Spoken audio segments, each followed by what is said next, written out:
हरिओम। आज 21 जून है और हम 25 नंबर श्लोक 18 अध्याय के देखेंगे।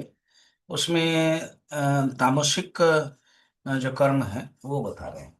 श्री भगवान उवाच अनुबंधम क्षयम हिंसाम अनपेक्ष च पौरुषम मोहादारभ्यते कर्म यत्तत्तामसमुच्यते। अनुबंध मने जो बाद में बंधन होने वाला है, अशुभ परिणाम वाला है, जो बाद में दुख देगा। परिणाम पौरुष हानि हिंसा का न जिसमें ध्यान है।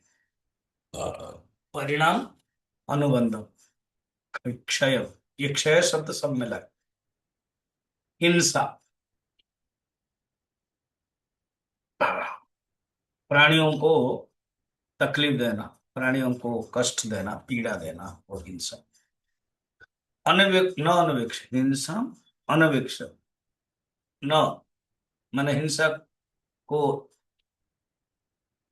देख करके। अनवेक्ष मने ये शब्द सब में वो होगा। अनुबंध, क्षय, हिंसा, पौरुष सबकी अपेक्षा न करके। अपेक्षा, अनवेक्ष। पौरुष, पौरुष का अर्थ है तो अमुक कर्म मैं कर सकता हूँ, ये कर सकता हूँ, जो अपने सामर्थ्य है वो सोचता भी नहीं है। वह तामसिक कर्म है जिसमें मूल में अज्ञान है, बस अज्ञान ही है। मोहात, अज्ञान का जो कार्य है मोहात, उसी से जो मनुष्य कर्म करता है। सहसा करी पाछे पछिताई, कहई वेद बुध देव धनारी। कहते जो कर्म सहसा कर देता है ना, तुरंत बिना सोच करके। सहसा बददीद न क्रियाम, बददीद ना विचार। भारवी कहते हैं किरातार्जुनीयम में, कोई भी कर्म को सहसा तुरंत मत करो, थोड़ा सा विचार करो, जानो। ये तो तामसिक जो कर्म है वो मनुष्य विचार नहीं कर पाता है। बताएगा ना अविचार, विचार नहीं करता। कभी कोई जबरदस्त करते हैं तो स्वल्प विचार, फिर और भी रॉन्ग विचार, गलत विचार। कोई सही विचार नहीं कर पाता है।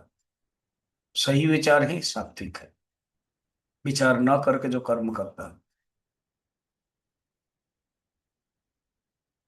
एक होता है जो सिर्फ विचार ही करता रहता है, वो सुग्रीव। किष्किंध्या सुंदरकांड एंड लंका कांड में विचार करेंगे ना। सुग्रीव विचार करता था, कर्म नहीं करता। देख लिया, विचार करी बोलते हैं भगवान राम को। पर आगे पीछे क्यों नहीं गए, पीछा नहीं क्यों किया रावण का? कुछ कहा यहीं पर क्यों बैठे हो, अभिशप्त है। ऐसे कुछ लोग हैं। भगवान राम के कृपा जब तक नहीं है मनुष्य कर नहीं सकता। इन्हीं को ही देखो, हनुमान जी भी है, गुरु भी है, मगर राम की कृपा चाहिए। सुंदरकांड में लक्ष्य माने हमारे हनुमान जी विचार भी करते हैं और काम भी करते हैं। सुमिरत हरि, नर हरि, भगवान के स्मरण भी करते हैं, विचार भी करते हैं और कर्म भी करते हैं। देखो, एक विचार है, अकर्म है। एक विचार है, कर्म भी है। और हमारे रावण के बारे में है तो वो विचार ही नहीं करता है, कर्म करता है। सोचता नहीं है कि अभी मैं इसे करूं तो क्या होगा। वो जानता है कि भगवान श्री राम है, सीता जगत जननी है। बिना विचार कर लिया कर्म, हरण कर लिया, क्योंकि उसके तामस देह भजन न हुई, खुद ही स्वीकार करता है। ऐसे व्यक्तियों के बारे में तामसिक कर्म बताया गया है। फिर कल देखेंगे। ओके, हरिओम।